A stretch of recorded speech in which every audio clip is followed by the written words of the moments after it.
There are moments in sports when you can literally feel the energy shift, when the noise, the tension, and the backlash reach a point where someone has no choice but to backtrack. And that's exactly what just happened with Rex Ryan. A week ago, this man was ripping Shedeur Sanders apart on national television, dismissing him, questioning his readiness, and acting like he didn't deserve to be anywhere near the Browns' future plans. But fast forward a few days, and suddenly, Rex Ryan is singing a completely different tune. Now he's saying, "I want to see Shedeur Sanders out there. I know this kid's got ability. I don't understand why he's not playing." And that's when I had to stop and ask myself, what changed? Because let's be honest, people in the NFL don't just wake up one morning and completely reverse their opinions unless something forces them to. So today, we're breaking it all down. What made Rex Ryan go from one of Shedeur's biggest critics to suddenly becoming one of his loudest supporters? Tired of boring phone cases? Here's your chance. My Etsy shop is packed with exclusive designs that let you show off your team pride in style. And the best part, you'll unlock discounts when you hit favorite, more savings when you add to cart, and even surprise discounts on your second purchase. Don't wait. Click the link in the description and grab your favorite now. Let's get into it. It started with Rex Ryan criticizing the Browns' quarterback situation. He said Joe Flacco can't get it done anymore, and that it was time for Cleveland to turn the page, to bring up the young guns, Shedeur Sanders and the lefty rookie Dillon Gabriel. But here's where things got messy. Just a week earlier, Rex wasn't talking like that at all. He was one of the first analysts to go on air and say Shedeur hadn't done enough, that he didn't deserve to leapfrog Dillon Gabriel in the depth chart. That's right. The same guy who's now pushing for Shedeur to get a shot was the same one saying he wasn't ready for it. Then, suddenly, the backlash hit. NFL fans didn't hold back. Social media lit up. Analysts from all sides called him out for how quickly he dismissed Shedeur, especially considering how much the kid has already proven.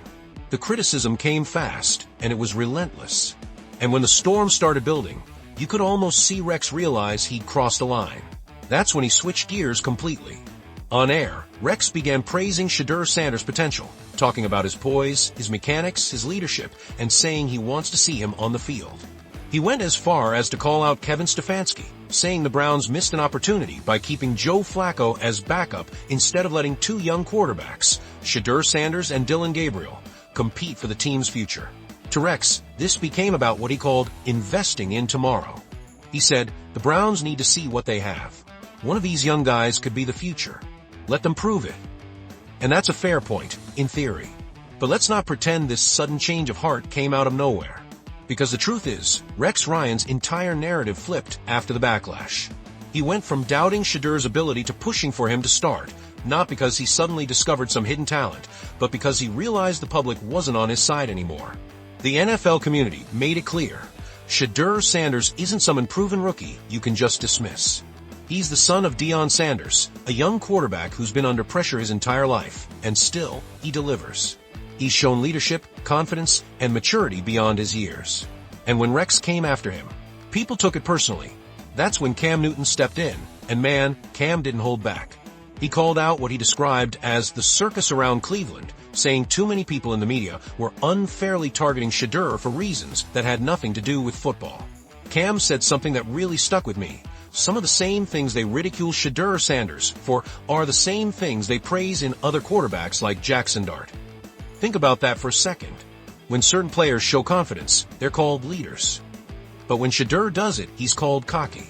When he's poised, they say he's acting Hollywood. When he's calm under pressure, they say he's too relaxed. And that's what this entire story reveals, the double standard. Rex Ryan didn't just get caught up in a media storm. He got caught in a mirror moment, a realization that he was part of that double standard. His sudden reversal wasn't just about football strategy, it was about self-preservation. He went from being the loudest critic to trying to position himself as someone who believed all along.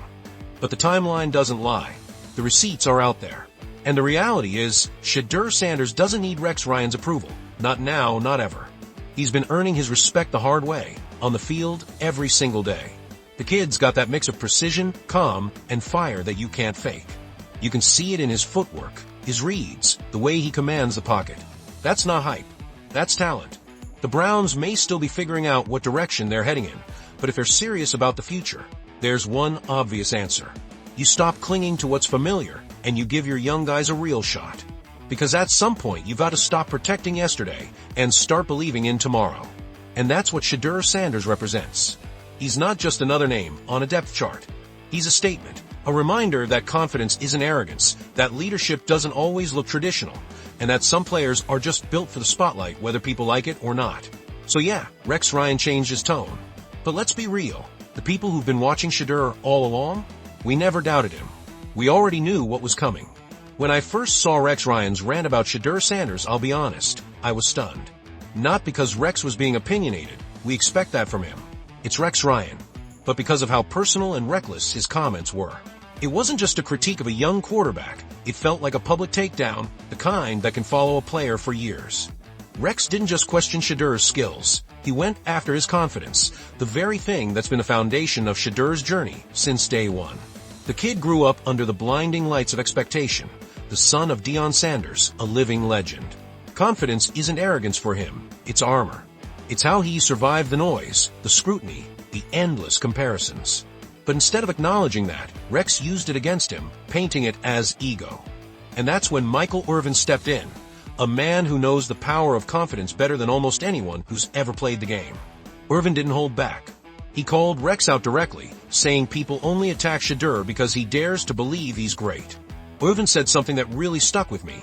If Rex truly thought Shedeur wasn't ready, he would have said so long before. But he didn't. He waited until the kid showed confidence to tear him down for it. According to Irvin, if Rex Ryan genuinely wants to see Shedeur become the best version of himself, maybe he should start by showing a little belief too.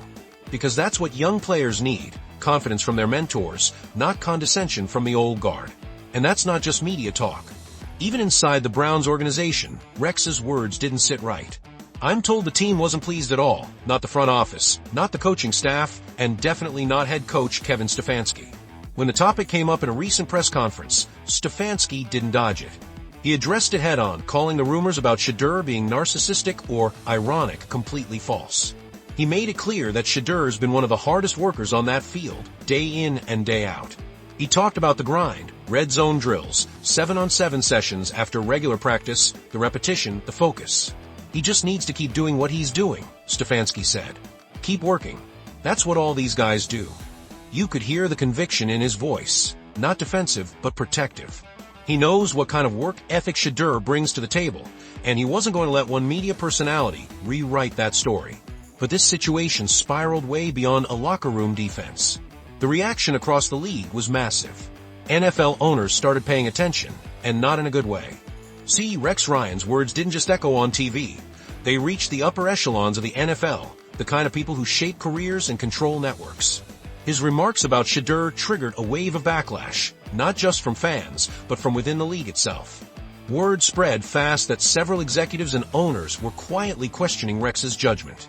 That kind of criticism, when it's baseless and targeted at a young player, doesn't just hurt the individual, it damages the image of the league.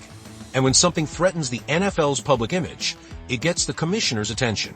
Reports surfaced that Roger Goodell himself had been briefed on the situation. Some even claimed that there were internal discussions about whether Rex's future in NFL media had reached its limit. Think about that. One man's comments about one player had rippled all the way to the top. That's how much power words carry in today's NFL. Eventually, there were mediation efforts behind the scenes. Quiet meetings, phone calls, people trying to cool things down before it exploded any further. No official punishment came down, but the message was clear as day. Reckless commentary that undermines young players won't be tolerated anymore. Not when the league is trying to grow its next generation of stars. And so, faced with the pressure, the public backlash, the internal frustration, the scrutiny, Rex Ryan had no choice but to shift his tone. Suddenly, the man who had mocked Shedeur's confidence was now praising his talent. In interviews and segments, he started talking about Shedeur's poise, his arm strength, his leadership qualities. It was a complete reversal, and everyone saw through it. But here's the thing, sometimes even a forced apology says something important. It shows how quickly narratives can change when the truth starts to surface. Because at the end of the day, Shedeur Sanders didn't have to respond. He didn't go on social media to clap back or release a statement. He just kept working. The same way his father, Deion Sanders, taught him to let your performance speak louder than your critics ever could. This entire saga became a mirror for how the NFL handles perception and power. One man's microphone became a weapon, and when he realized how much damage it caused, he tried to turn it into a shield. But the truth? The damage was already done. It reminded everyone, players, coaches, fans, and media alike, that the NFL is no longer just a league. It's a global stage. And every word said on that stage has consequences. Rex Ryan's about-face isn't just a PR move, it's a cautionary tale. It shows what happens when you mistake confidence for arrogance, when you forget that belief is what drives greatness. Because in this league, where every game is a battle for identity, confidence isn't a sin, it's survival. And that's what Shedeur Sanders embodies. He's not trying to be anyone's favorite. He's not chasing validation from analysts or veterans. He's doing what he's always done, betting on himself. So yeah, maybe Rex Ryan's learned his lesson now. Maybe he's realized that attacking a young quarterback before he's even had his moment in the spotlight says more about you than it does about him. In the NFL, your words can make or break careers, and sometimes they come back to haunt you. So what do you think? Did Rex Ryan really have a change of heart, or is this just him trying to save face after the backlash? And more importantly, do you think Shedeur Sanders deserved any of that criticism to begin with? Because from where I'm standing, it looks like the kid's handling himself better than the people twice his age who keep talking about him.